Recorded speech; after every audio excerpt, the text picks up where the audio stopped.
Let's start with the scenes of chaos at today's rally involving hundreds of veterans on the National Mall. Park Police arrested a man that they say was carrying an unloaded rifle, but officers found ammunition inside his rifle case.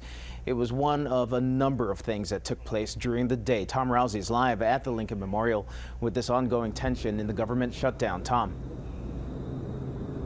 Well, Candace, if you look behind me here at the Lincoln Memorial tonight, it's quite a scene. For the first time since the shutdown began nearly 2 weeks ago, there are no barricades, and police are allowing people to move freely about and see the statue of Lincoln up there. What happened to those barricades behind me? Well, one officer tells me a number of them were actually thrown by protesters into the reflecting pool here, and this is far from the only monument where the barriers have been taken down tonight.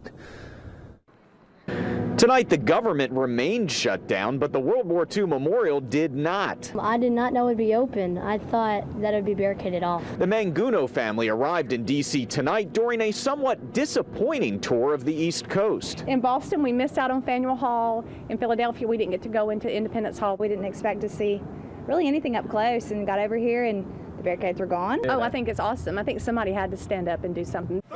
Earlier today, veterans and others came out in protest and took the barriers down here. Many were deposited right in front of the White House. Do you want to go up and see the Lincoln Memorial? Much later in the day, with Park Police looking on, younger veterans helped World War II vets pass the barricades and up the steps of the Lincoln Memorial. I told these gentlemen, I said, you made history once, 1940, World War II. I said, and you're making history now. I said, because you're standing up for something that you fought for. Before long, crowds tore down the barricades here too, and police did not stop them from going inside to see the statue. Every one of us has got a beam on our face.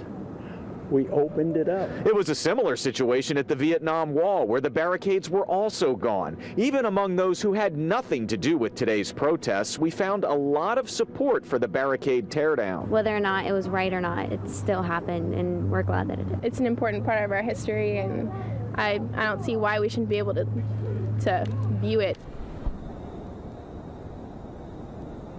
And back out here live at the Lincoln Memorial again, you can see folks moving freely about for the first time since the shutdown began. Now, the protests have certainly been spirited today as a lot of folks tore those barriers down, but for the most part, they have definitely been peaceful as well. That said, Park Police say there have been at least 2 arrests today. One person was found with a .22 caliber rifle this afternoon at the World War II Memorial, and then later on, someone was found with a pocket knife up in the Lincoln Memorial. Both of those people were placed under arrest by U.S. Park Police. Live tonight on the National Mall, I'm Tom Rousey, ABC 7 News.